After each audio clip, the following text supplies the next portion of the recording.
Dos, tres.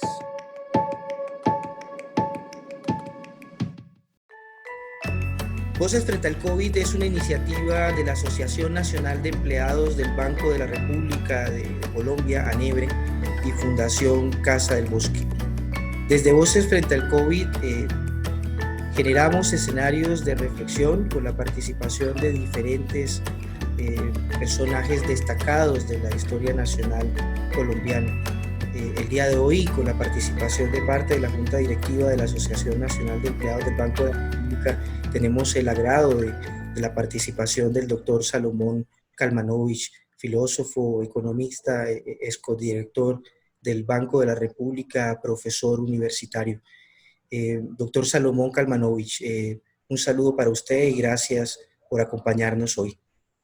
Bueno, un saludo para la Junta Directiva de ANEBRE. Es un placer estar con ustedes y podemos empezar la presentación. Entonces, el tema es, se llamó una presentación que hizo de justicia, que se llamó Del miedo a la acción. Y bueno, era un análisis muy bueno en el cual me basé inicialmente y lo he pues, digamos, enriquecido con algunas estadísticas que presentó el gerente del banco en su reciente presentación para los codirectores o excodirectores del banco. Entonces, podemos proceder.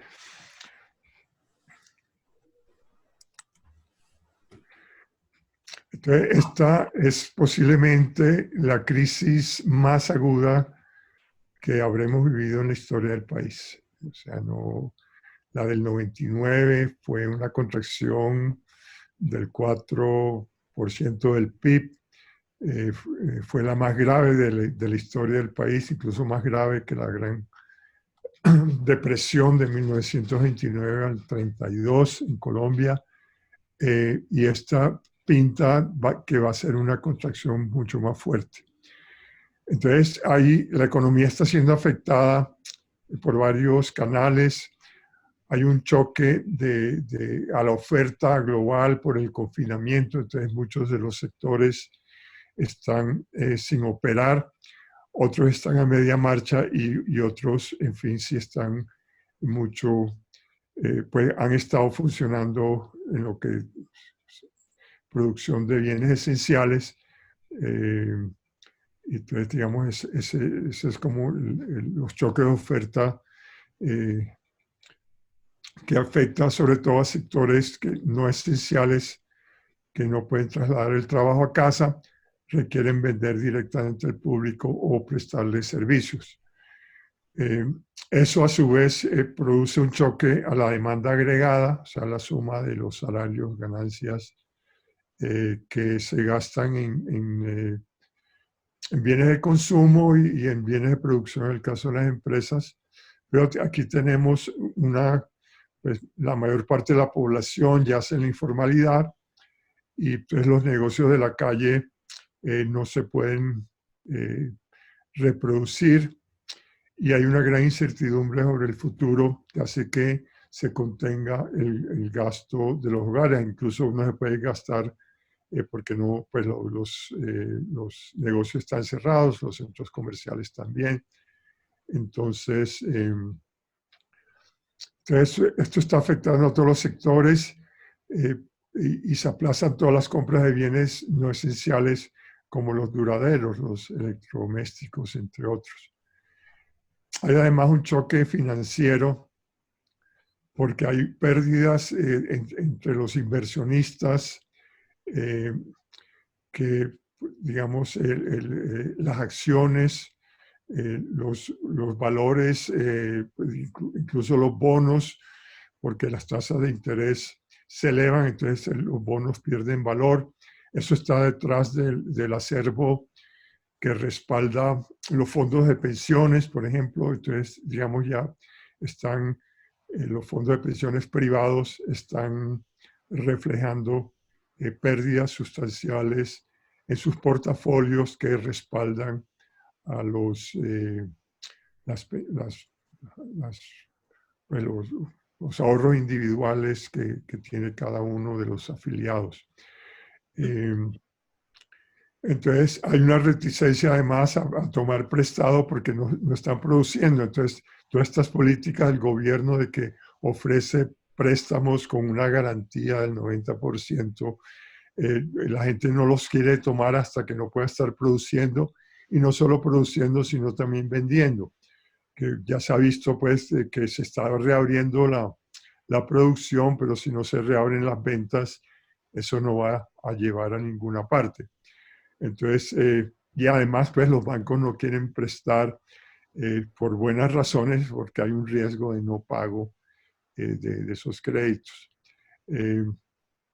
Esto se podría compensar mediante el crédito, pero el canal financiero está bloqueado, la confianza está resquebrajada por la capacidad de pago que tienen los deudores. Eso, pues, ya está aumentando la morosidad de la cartera de los bancos, sobre todo los microcréditos, el crédito de consumo. Bueno, y hay choques en la oferta global, pues en la producción y en los servicios por los encadenamientos productivos. Entonces hay bienes intermedios que no están siendo demandados por las industrias que están paradas, servicios de las empresas que no se necesitan en estos momentos, el transporte, de seguros, de muchos otros servicios que las empresas no están demandando. Y bueno, y esto afecta a todos los sectores que producen insumos intermedios para los demás, también en los que requieren insumos importados, que, digamos, necesita de las exportaciones para financiarlos, y también las exportaciones han tenido un comportamiento desastroso, sobre todo el petróleo, que está hoy a precios ínfimos que pues incluso pues no vale la pena ni guardarlo. Sigamos con la próxima diapositiva, Farid.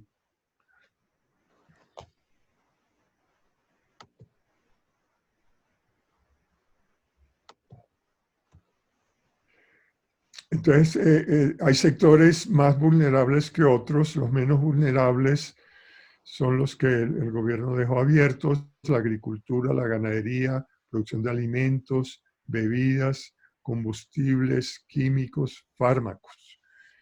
Los bienes informáticos y los servicios públicos, pues los servicios de Internet, el comercio de bienes básicos, tanto por mayor y al de tal, porque están abiertos las plazas de mercados y las grandes plazas distribuidoras, pues de mayoristas, el transporte de carga, la mensajería, pues Rappi le va muy bien en estos momentos. Las comunicaciones, las actividades financieras están prestando servicios, las inmobiliarias también, pero las inmobiliarias yo creo que debían estar del lado de las más vulnerables, porque no se está moviendo el mercado de arriendos ni el de venta de apartamentos y oficinas. Los profesionales y científicos que pueden operar desde sus casas mediante el teletrabajo, y los funcionarios públicos pues, en educación y salud, que siguen percibiendo sus salarios. Los más vulnerables han sido minas, canteras, tabaco, textiles, confecciones, que lo están tratando de reabrir sin haber tomado pues, las medidas necesarias para el transporte sano, garantizando pues, condiciones de salubridad y de que la gente no se infecte, no se contagie en las aglomeraciones del transporte. Pues la industria del cuero, de la madera, el papel, impresos y edición, caucho, plásticos, metalmecánica, la construcción, que también se acabó de abrir, el comercio de bienes no esenciales, pues los centros comerciales siguen cerrados, el transporte privado intermunicipal, Avianca está boqueando, está pidiendo ayuda del gobierno, los hoteles y restaurantes son un sector que han sido muy afectados. Servicios domésticos también pues están suspendidos. Sigamos, por favor. Los impactos calculados en este estudio del cual me basé para hacer la presentación de Marcela Eslava, Molano y Ferguson, ellos calcularon el número de ocupados en los sectores menos vulnerables, son casi 13 millones de trabajadores, y los más vulnerables casi 10 millones. O sea que ustedes observan cómo, pues, digamos, la economía está funcionando más o menos al 60% de su capacidad. En términos de ingresos mensuales de estos sectores, algo similar, pues los menos vulnerables producen 14 billones, los más vulnerables que no pueden producir son alrededor de 8 billones y medio de pesos. Sigamos. Si quieren, pues hago interrupciones para que los que tengan preguntas y quieran ampliaciones las pueda resolver. Entonces hacer, digamos, cada 3 o 4 filminas paro y ustedes hacen preguntas y yo trato de responderlas. Perfecto.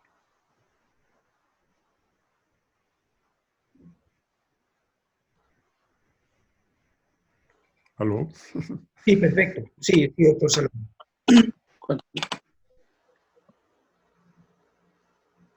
Continuemos, doctor. No hay preguntas. No hay preguntas.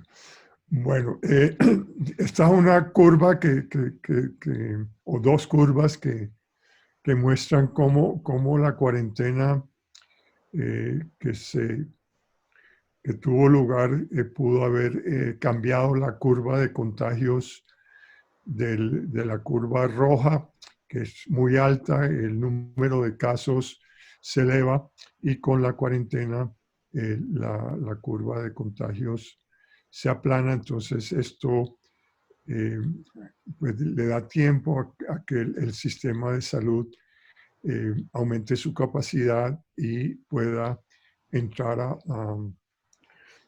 cuidar digamos, atender a los que estén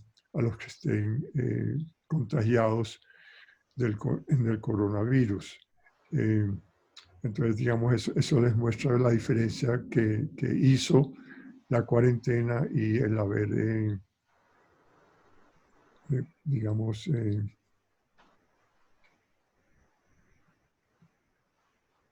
haber suspendido labores durante todo este tiempo. Y ahora, pues, yo diría, pues, que sí, hay que reabrir la economía, pero también diría que hay que hacerlo con más cuidado.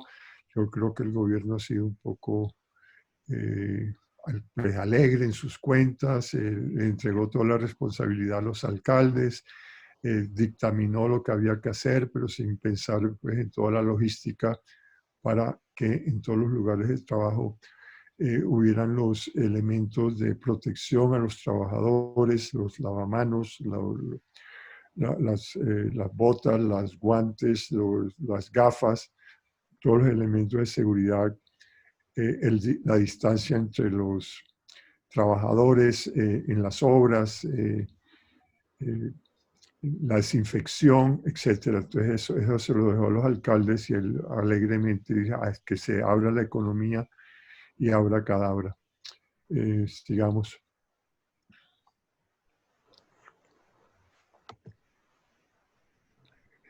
Y estamos muy mal preparados para enfrentar la pandemia. Digamos, las reformas tributarias que fueron muy regresivas van a reducir el recaudo en 2021 y obligan a la austeridad fiscal. El sector salud, que incluyendo seguridad social, tiene un presupuesto de 32 billones, eso es 3% del PIB, pero salud es solamente unos 7% del PIB.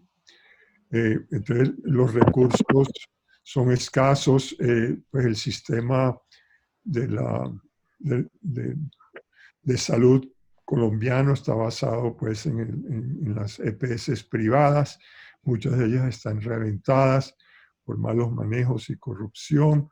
Entonces el sistema no tiene la capacidad de encarar grandes desafíos.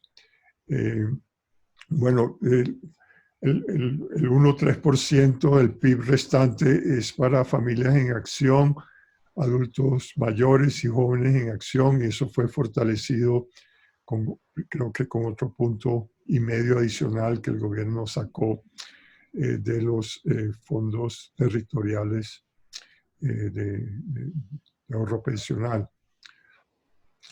No tenemos un sector industrial complejo que produzca bienes y equipos requeridos para combatir el coronavirus. Hemos sufrido un proceso de desindustrialización gracias a las bonanzas petroleras que ahora se volvieron malanzas. No existe integración regional. Estados Unidos no es solidario ni con él mismo, a diferencia de Europa, que sí lo es. Entonces también estamos como sin una ayuda externa que antes era pues más corriente, cuando Estados Unidos se sentía que era líder del mundo occidental, que hoy ha renegado de ese papel. Sigamos.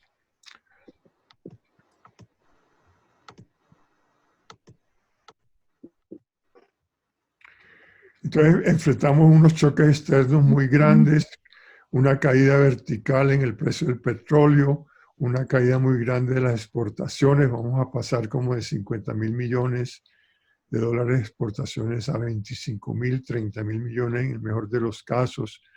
Hay también una caída en remesas de los emigrantes colombianos que se han ido a Estados Unidos y a España sobre todo. Ha habido una caída en remesas porque ya también se han suspendido las actividades productivas. Turismo pues se ha derrumbado totalmente. Cartagena está muy solitaria. Hay fuga de capitales. Ahora les muestro un cuadro donde se nota. Hay una devaluación muy profunda, como del 30%. También tengo una gráfica que lo muestra.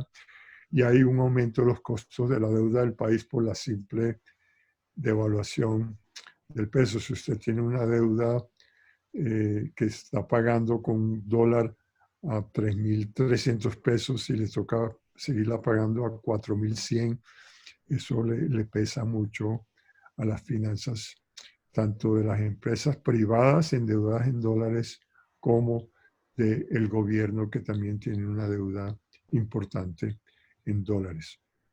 Sigamos. La política económica puede mover la curva del producto, pues hay que abrir, se está haciendo en algunos sectores progresivamente, hay que aumentar el gasto público para aliviar sectores vulnerables, disminuir impuestos al consumo, cuidar de que el gasto público no cause inflación, o sea, que la producción no caiga más, o que la oferta no caiga más que la demanda. Eso es un problema que pues debe cuidar el Banco Central, y también que digamos que si se va a emitir a favor del gobierno, el gobierno de TES, que pague al año entrante, para que el año entrante después se recoja exceso de liquidez que pueda presentarse en el corto plazo. Sigamos.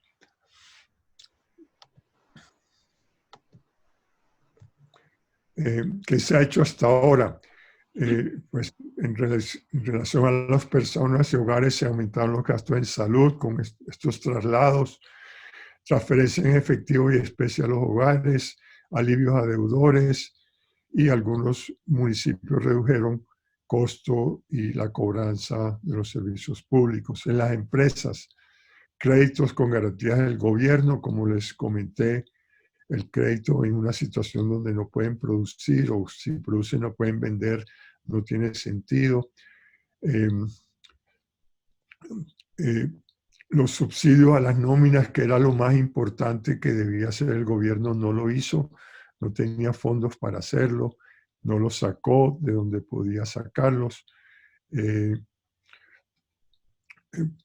pues suspendió para fiscales durante un poco de tiempo, aplazó las fechas de pago de impuestos, puso unos impuestos temporales sobre los trabajadores públicos. Eso es discriminatorio, insuficiente a todas luces, y le puso impuestos también temporales durante 3 meses a las pensiones, que también es discriminatorio.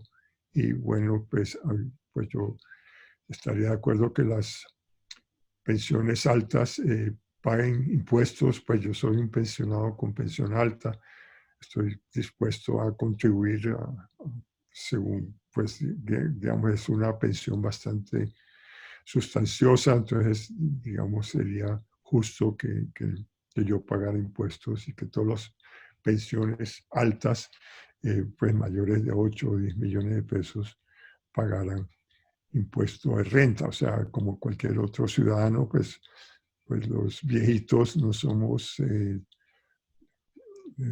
digamos, no nos tienen que consentir tanto, no nos tienen que sobreproteger. Somos ciudadanos productivos y debemos contribuir, como todo otro ciudadano, al bienestar de la nación. Bueno, la política macroeconómica se creó por decreto especial con atribuciones de emergencia. El FOME se solicitó un crédito flexible al Fondo Monetario Internacional por 11.000 millones de dólares. Eso es 4% del PIB. Eso es lo más sustancial que ha hecho el gobierno. No ha llegado, es caro y tiene riesgo cambiario. O sea, si la devaluación, pues que está a 4.000 y pico pesos, el dólar sigue subiendo, eso se va a volver todavía más caro. Es una tasa de interés entre el 7 y 8% anual. En dólares eso es bastante fuerte. Entonces, para poder pagar ese crédito, el gobierno va a tener que aumentar los impuestos, quiéralo o no. Y en general también, pues, si toma crédito del Banco Central, él tiene que dar a cambio TES para, digamos, que la liquidez no sea excesiva y produzca una inflación. El Banco de la República ha comprado TES y también bonos corporativos, o sea, bonos que emiten los bancos o las grandes empresas, y con eso ha aumentado la liquidez de la economía. Y bueno, como ya les dije, hubo estos impuestos temporales a nóminas públicas y pensiones, pero normalmente uno se pone a pensar por qué no le puso impuestos a todas las nóminas y a todas las pensiones, pero con una ley del Congreso, porque, digamos, el eje de la democracia es que la tributación se hace con representación, o sea, no a punta de pellizcos a los ingresos de los empleados públicos, sobre los cuales tiene control el Estado, y de las pensiones que también, digamos, de manera directa o indirecta también tiene control, pero eso no justifica y no es lo más justo de que discrimine unos trabajadores sobre otros. O sea, si va a poner un impuesto a todos los trabajadores que ganan más de 10 millones de pesos, que sean todos y no solamente los públicos. Y con pensiones, pues igual, sigamos. El orden de las prioridades ha sido población pobre, vulnerable, no cubierta. El gobierno cree que con crédito para el sector formal y las pymes se solucionan, pero eso no es así. Si no están produciendo, no podrán servir sus deudas, no quieren siquiera endeudarse. El ideal es que el gobierno asume costos operativos de las MPYME, las nóminas, a condición de no despedir trabajadores. Eventualmente, lo que debiéramos tener es una renta básica universal, que de eso pues se necesita un Estado mucho más fuerte, con impuestos mucho más altos que los que tenemos, sobre todo para los más ricos. deberíamos tener un seguro de desempleo para el sector formal y control de capitales, acceso a líneas de emergencia de agencias internacionales y al Banco de la Reserva Federal de Estados Unidos, que hay algunos países que pueden cambiar, por ejemplo, los títulos de deuda que tienen. Todas las reservas internacionales de todos los países casi están invertidas en títulos del Tesoro de Estados Unidos. Entonces, ellos podrían cambiar, hacer un swap de esos títulos con el Banco de la Reserva Federal norteamericano para que le dé el efectivo respaldado por los títulos y el gobierno poder gastar esas reservas y así puede, digamos, encarar los problemas que pueda tener para importar más cosas, ya que las exportaciones se van a derrumbar. Sigamos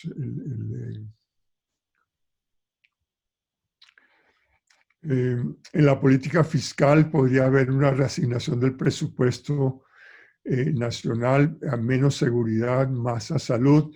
Eso se propuso, pero la Paloma Valencia dijo que no le gustaba. Pues, y como no hay Congreso, entonces no pueden hacer nada. El Centro Democrático está muy feliz de que no haya Congreso reuniéndose. Y, pues, si se reúne es para hacer pendejadas, no para legislar sobre lo importante que sería, entre otras cosas, una reforma tributaria que para el año entrante responda por las deudas que está contrayendo el gobierno durante este año de crisis de la pandemia. Se podría introducir una sobretasa en el impuesto al patrimonio y a sectores en auge como el digital o el farmacéutico que está vendiendo las drogas carísimas. Ahí se podría hacer postergación del servicio de la deuda pública, que pues los países que no pueden pagar, la Argentina lo ha hecho.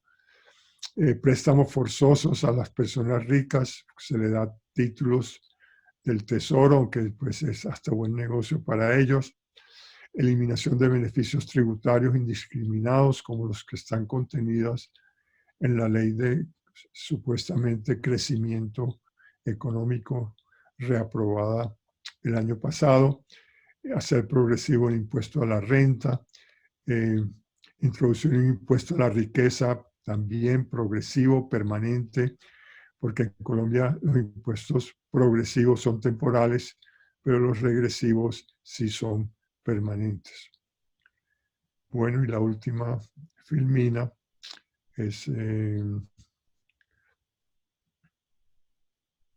pues la conclusión del webinar de este grupo de justicia que dice, para salvar vidas hay que tocar la riqueza. Y bueno, si quieren ver el webinar completo, aunque me dicen que no está colgado, pero digamos, eso es lo que yo les mandé otra versión de la presentación que tenía filminas adicionales, pero yo creo que queda claro y los otros pues son simplemente unas gráficas adicionales que yo las mandé a José y que pues que pensaron que era la misma, pero tenía unas modificaciones. Si tienen comentarios y preguntas, por favor. Compañeros, ¿les parece si hacemos entonces una ronda de preguntas, 2, 3 preguntas? Estamos a 29 minutos, tenemos hasta 45, 50 minutos para poder hacer el video, digámoslo, más circulante. Tengo una consideración, doctor Salomón. Usted en las diapositivas iniciales había señalado de que el sector, pienso, bueno, hidrocarburos o el de combustibles, se encontraba dentro de los sectores no tan golpeados, pero me causó un poco de... No sé, bien, ¿nos podría explicar ahí? No, creo que es de los más vulnerables. Claro, sí. Porque pues le cayeron los ingresos abrumadoramente y además no están vendiendo gasolina mientras esté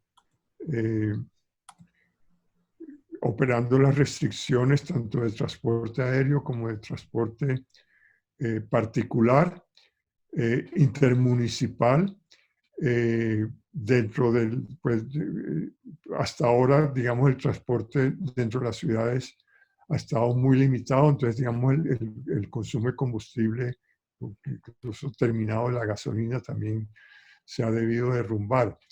Pero, pues, sobre todo a Ecopetrol le está dando durísimo tener que estar vendiendo el petróleo de $60 a 12 o 13 dólares el barril.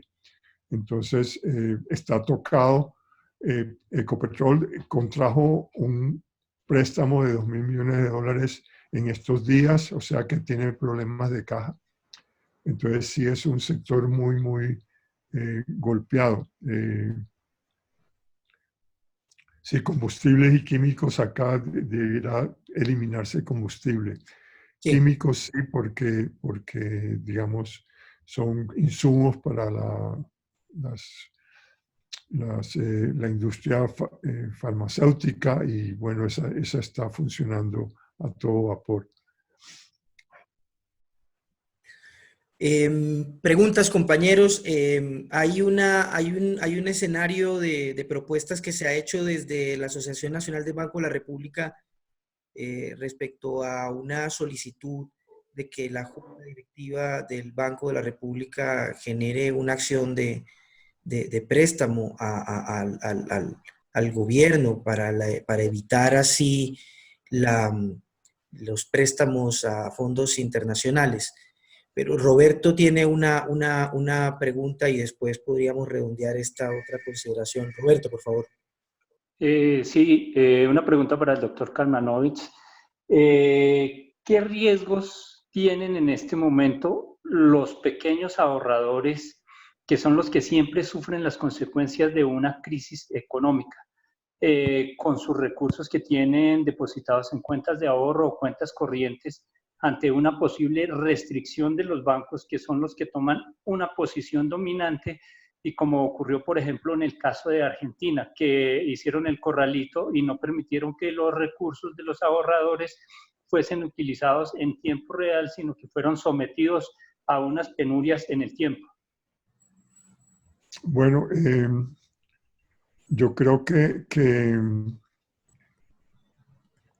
pues una de las razones para las cuales no se debe permitir la quiebra del sistema financiero es la defensa de los depósitos del público. Eso es fundamental y por eso pues el Banco Central y la FOGAFIN y digamos el encaje que depositan los bancos en el Banco Central, todas estas son herramientas que deben ser utilizadas para que los bancos respondan por los depósitos del público. Les traigo a colación lo que pasó en Colombia en la crisis del 99-2002, comparado con Ecuador. En Colombia se aplicó un torniquete y no se permitió, que impidió pues la fuga de capitales. Se aumentaron mucho las tasas de interés, algo que fue muy criticado en su momento.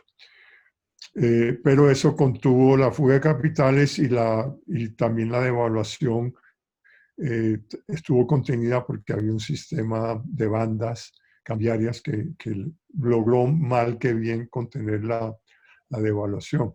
En Ecuador no. En Ecuador soltaron las amarras, la fuga de capitales fue total, quebró totalmente el sistema financiero y todos los ahorros del público se perdieron, incluyendo los ahorros pensionales. Fue una hecatombe con una hiperinflación del 600-700%. Entonces los valores de los depósitos fueron liquidados por la hiperinflación. Aquí logramos defendernos de la hiperinflación y de la devaluación extrema, y cuando ya pasó, digamos, el pánico financiero, ya en el 2001, se pudo normalizar la situación y salieron ganando pues los ahorristas o los que tenían las cuentas, los depósitos en el sistema financiero, no lo perdieron. Y entre otras cosas también los trabajadores ganaron porque se redujo mucho la inflación. Los que quedaron con empleo, pues se redujo mucho la inflación, pues el ajuste salarial había sido como el 17%, la inflación en el año 2000 fue como del 13%, del 9%, no me acuerdo bien. Entonces hubo una ganancia de salarios reales, pues digamos, no gracias, pero digamos, fue algo que benefició indirectamente a los que mantuvieron sus puestos de trabajo frente a los que lo perdieron porque el desempleo subió al 20% de la fuerza de trabajo. Entonces sí es muy importante que el Banco Central intervenga con todo cuando los bancos empiecen a boquear. O sea, no se puede permitir que, pues, digamos, incluso los bancos pequeños que quiebren, digamos, hay que contener el contagio que puedan tener con bancos medianos o grandes a los que también pueden contagiarlo. Lo que pasa en esta situación es que todas las deudas que tienen los consumidores, que tienen las empresas, no pueden ser honradas. Y si esto se profundiza, puede quebrar todo el sistema financiero. Ese es uno de los riesgos mayores que enfrenta una economía bajo una crisis como la que estamos viviendo y que hay que controlar a todo lugar. Y bueno, el Banco de la República ha aumentado mucho la liquidez, ha comprado bonos públicos, ha comprado bonos privados, tratando de que el sistema financiero no se quede sin liquidez y que por lo tanto pueda afectar los depósitos del público. Ese es, digamos, el objetivo fundamental del Banco Central como prestamista de última instancia, garantizar de que los depósitos del público estén a salvo. En el ejemplo que hizo anteriormente había nombrado Ecuador, pero entiendo que es Argentina, ¿cierto? Hoy en día, Dije, en el año 2000, Argentina. sí, Argentina, era Argentina, correcto. Bueno, pues el Corralito lo que hizo fue, pues no me acuerdo bien, pero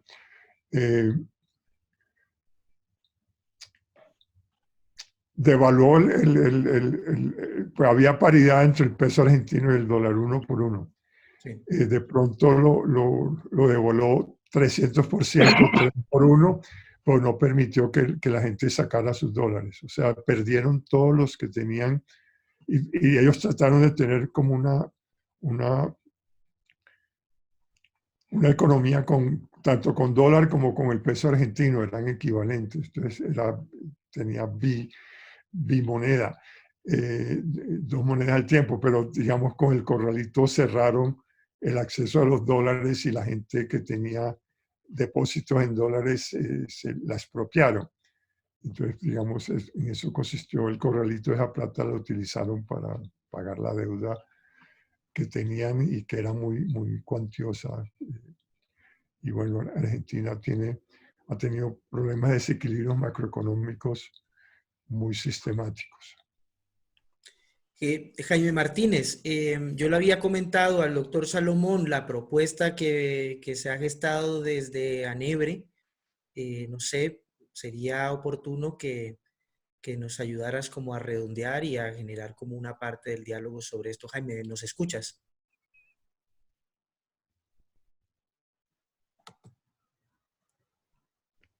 Jaime, ¿nos escuchas? Bueno, esperemos a que Jaime de pronto ajuste su micrófono, sí. Más preguntas de los compañeros. Pues si quiere voy atendiendo esta inquietud. Yo creo que es totalmente lícita. Hay que hacerlo con cierto cuidado. O sea, el banco le presta dinero al gobierno, el gobierno les da unos test que tienen, no sé, tiene que empezar a pagarlos a los 6 meses para que no haya un exceso de gasto sobre la oferta que se está contrayendo también y se produzca inflación, o sea que ir succionando exceso de liquidez porque es una deuda del gobierno con el Banco Central, no es un regalo. Y eso es muy importante, digamos, si tuviera, eso depende pues de cuánto, si hay deflación, o sea, si los precios están cayendo, entonces no importa que le regale la plata el Banco Central al gobierno. El gobierno puede gastarla y es importante que la gaste para que no haya más deflación de precios, que es mortal. Pero si hay inflación, como actualmente tenemos, está llegando al 4%, tiene que tener un poco más de cuidado. Y bueno, también es importante que la inflación está siendo producida por un niño. O sea, generalmente decimos abril, lluvias 1000, y en este abril ha habido 0 lluvias. Entonces, digamos, esto va a repercutir en las cosechas, en la producción ganadera, en la producción de leche, etc. Entonces, digamos, hay que tener todas estas variables en consideración para digamos, acomodar los préstamos del Banco Central dentro del presupuesto del gobierno. Pero indudablemente hay que recurrir a ello. Nuestra tecnocracia, yo fui parte de ella, pues, actúa en política con nadadito de perro. Entonces dice, no, ellos no se van a enfrentar al Fondo Monetario Internacional, que no le gusta que los países los bancos centrales le presten dinero, eso es tabú, pero digamos la Constitución nuestra lo permite. En caso de emergencia como estos, necesita una decisión unánime de la Junta Directiva, ustedes lo conocen. Entonces, si llegado el momento, quizás en el próximo semestre, se pueda recurrir a préstamos del Banco de la República al gobierno. Y digamos, eso está dispuesto a hacerlo el Chile, que es digamos, el campeón de la ortodoxia en el continente, y lo está haciendo Perú, que tenía, digamos, unos equilibrios macroeconómicos mucho mejores que los nuestros. Estamos bastante desequilibrados, sobre todo en la cuenta externa. Tenemos un déficit de balanza de pagos cuantioso, acercándose a 5% del PIB, o sea, que 50 billones de pesos. Entonces, hay que andar con cuidado, pero digamos, Perú, que tenía superávit en su cuenta externa, pudo utilizar sus reservas internacionales sin problemas. Aquí también se podrían utilizar las reservas internacionales. Digamos, tenemos 53.000 millones de dólares, se podrían utilizar 5.000 millones sin ningún problema. Todavía 48.000 millones es una buena suma. Y podría hacer estos swaps con el Banco Norteamericano, Banco Central Norteamericano, en el cual le da los tesoros gringos y los cambia por efectivo. El efectivo se lo gasta y que se queden con el título del Banco de la Reserva Federal gringo. Hay una pregunta del compañero Gregory de la Junta Directiva, la leo. ¿Cambiará la forma de consumo por la pandemia, en el entendido que esto representa el 60% de la economía? ¿Considera que surgirá un nuevo orden político después, post pandemia?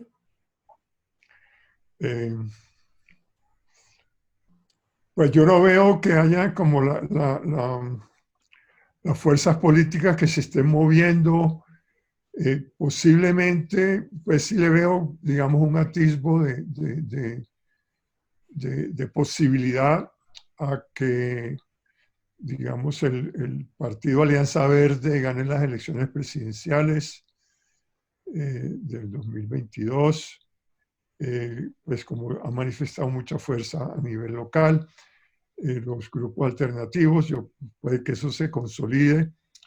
Si eso se consolide, va a tener que repensarse radicalmente tanto el sistema de salud pública, que va a mostrar todas sus deficiencias cuando la pandemia se extienda más, y también el sistema de privado de pensiones, porque es un sistema que depende de el mercado de renta variable, o sea, de acciones, y el de renta fija, o sea, títulos tanto privados como emitidos por el gobierno. En esta situación se desvalorizan tanto las acciones como los bonos. Habla con Claudia, habla con Rubén. Ya, solucionado. Entonces digamos, va a haber que reevaluar los dos grandes sistemas que se formaron bajo la Ley 100 de 1993, con un pilar público mucho más sólido, mucho más fuerte, que respalde, digamos, y que haga verdaderamente la salud universal y de mejor calidad de la que lo ha hecho este sistema basado en las empresas, las EPS y los IPS que están quebrados. Entonces, sí me parece que pues yo vislumbro alguna esperanza en que estas fuerzas se consoliden en las elecciones del 2022. Pero también veo pues a este partido de gobierno haciendo lo que se le dé la gana. De pronto eso lo desgaste más, pero pues se está repitiendo agroingreso seguro con los préstamos al sector agropecuario, exactamente por lo que cayó Uribito hace, no sé, 20 años. Se está reproduciendo exactamente lo mismo, abusos de poder, abusos de la función del Estado. Vemos al fiscal como agente directo del gobierno, digamos, atacando a los enemigos del gobierno. Y no hay Congreso. El Congreso pues, ha estado bastante confortable pues, digamos, sin tener que trabajar. Entonces, digamos, es una situación un poco peligrosa, diría yo, de que se consolide, pues, digamos, este gobierno con poderes extraordinarios, que la Corte Constitucional no los tumbe, que me parece sería una primera trinchera de oposición que podría tener el gobierno en su, digamos, capacidad de hacer lo que se le dé la gana.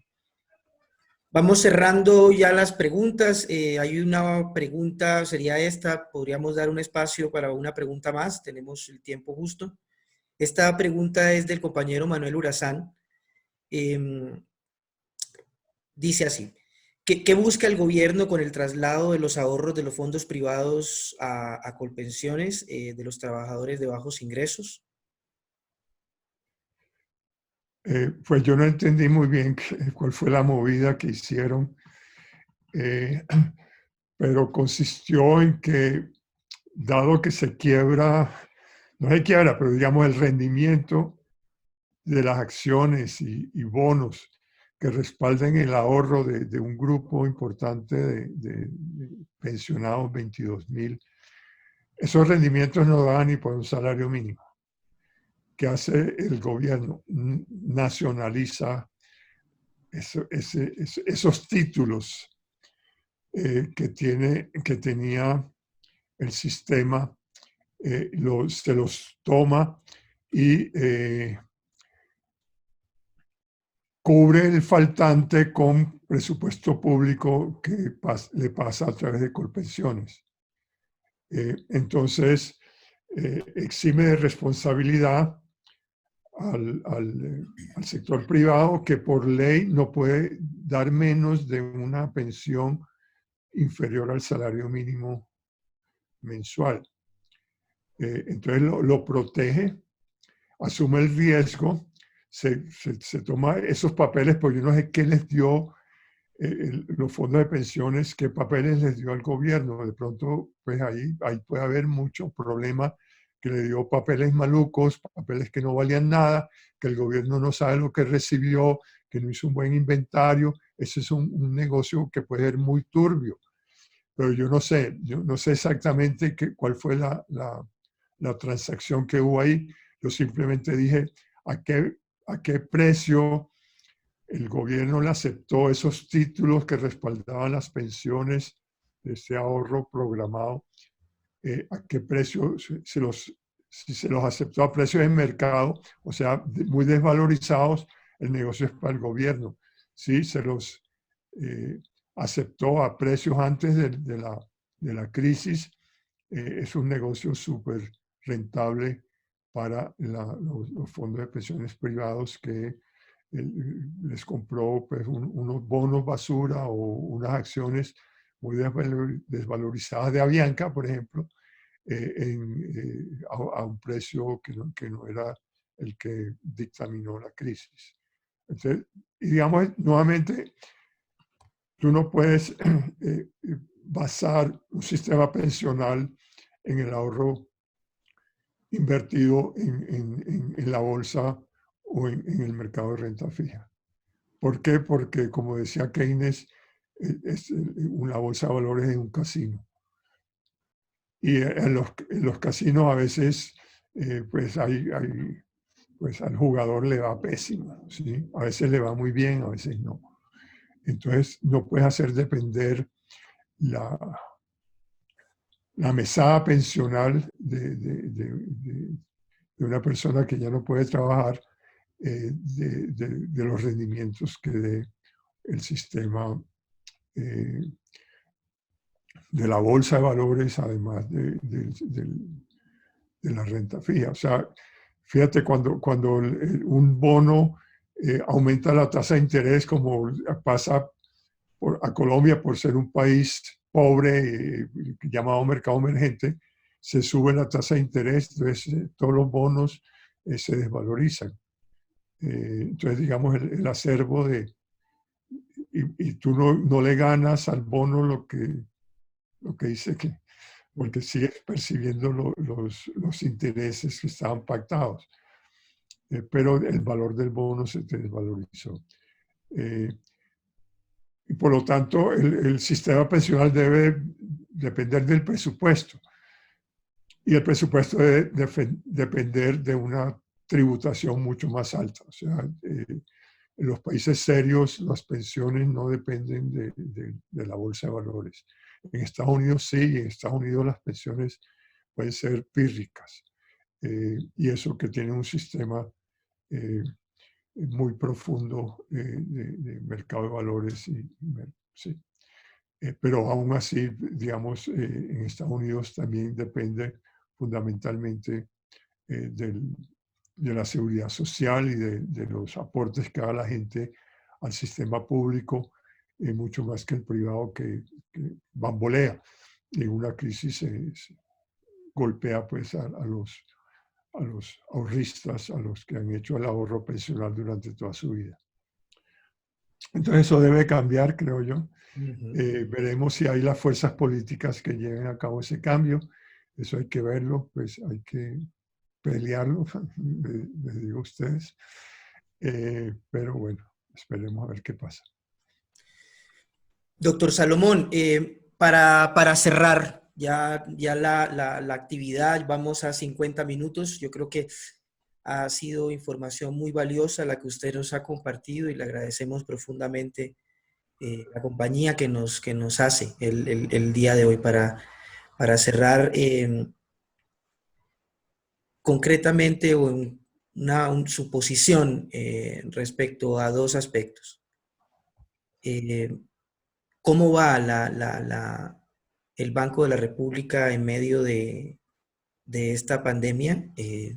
¿Aprueba, desaprueba? ¿Qué consideración general tiene? Y en relación al tema del gobierno nacional, ¿aprueba, desaprueba?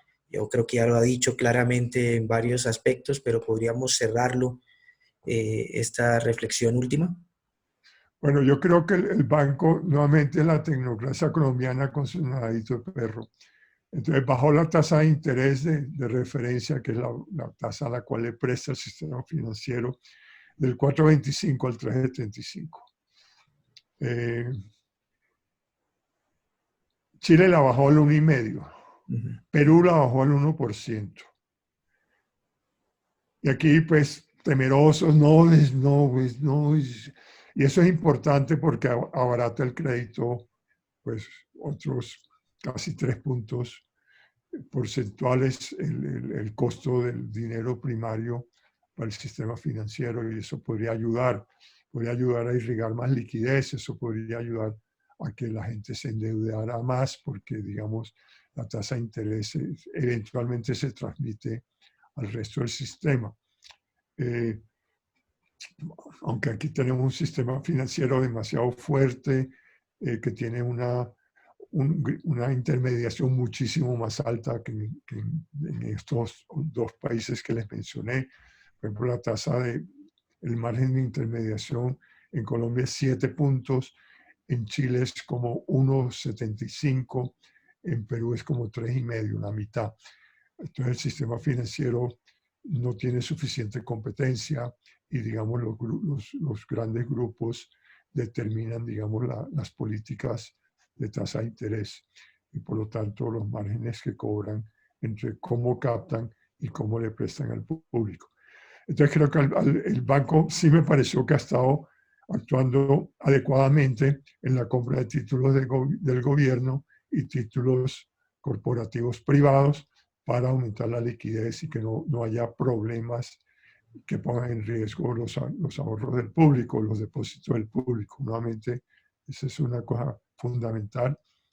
Y bueno, las expresiones, los comunicados del gerente es que el banco va a hacer lo que sea necesario hacer, que está diciendo, pues en su momento el banco le va a prestar directamente al gobierno. Entonces, en ese sentido, critico al banco por no haber bajado las tasas de manera contundente para dar una señal fuerte de que la economía lo necesita, y ahí está el auxilio para que se ayude a resolver mejor la crisis. En el gobierno sí me ha parecido muy errático, muy indeciso. Uno ve el ministro de Salud, que al principio estaba como muy científico y está cada vez más político en el sentido de hacer o respaldar las políticas que está llevando a cabo el gobierno de manera improvisada. Me parece que la reapertura ha sido muy improvisada, tirándole las responsabilidades a los mandatarios locales, sin haber hecho ningún estudio de logística, tanto de medidas de seguridad para los trabajadores, como cómo se van a transportar sin riesgo de sus casas a los lugares de trabajo. Eso pues había que hacerlo, estoy de acuerdo, pero se podía haber hecho con mayor cuidado, más logística, más pensamiento, para, pues, digamos, fortalecer el sistema de transporte, ponerlo a ampliarse, o sea, vender bicicletas a la lata a precio de costo. No sé, pudo hacer muchas cosas que no hizo. Entonces, también en el tema fiscal, que no va a ser reforma tributaria, dijo el presidente Duque. Incluso Carrasquilla por fin dijo algo sensato, que era: se necesita una reforma tributaria porque estamos gastando mucho, nos estamos endeudando mucho, y cómo vamos a responder más tarde. Entonces, tiene razón Carrasquilla, se necesita una reforma tributaria, pero a él también le gustan los impuestos indirectos que recaen sobre la población y no los directos, que pueden venir de los más ricos, que podrían tener una carga mucho más pesada, porque son los que controlan la riqueza del país. O sea, que el 1% más rico pague unos impuestos más altos tanto al patrimonio líquido que tengan como a las rentas que devengan por sus propiedades. Reiterarle nuestro agradecimiento al doctor Kalmanovic por este nuevo aporte que nos da a todos los trabajadores del Banco de la República, la organización sindical. Como se planteó en el inicio, en el preámbulo, pues nosotros estamos comprometidos con generar espacios de discusión, incluso antes de iniciar esta crisis.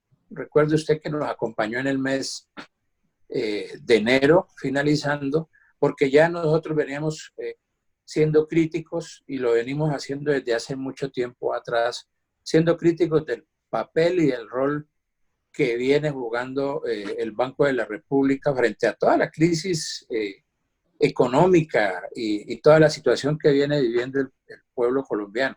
Pero esto se ha visto, por supuesto, mucho más claro en estos momentos de crisis. Y lo que usted nos ha planteado en esta conferencia, doctor Kalmanovic, pues sin duda nos arroja una serie de insumos y de conceptos que nos van a servir a nosotros como trabajadores para seguir en esta discusión y en generar este tipo de debates. Entonces, reiterarle el agradecimiento en nombre de la Junta Directiva de ANEBRE y de todos los trabajadores, y con la aspiración de que en próximas oportunidades usted nuevamente esté acompañándonos y dándonos esos aportes académicos y políticos tan importantes, doctor. Muchas gracias. No, pues no, con mucho gusto. Estoy a sus órdenes cuando me requieran. Siempre pues yo siento una deuda para con el banco y con sus trabajadores, porque pasé unos años muy fructíferos de mi vida ahí, y entonces muy contento de poder participar en sus actividades. Entonces espero que me inviten nuevamente. Así será, doctor. Muchas gracias. Bueno, chao.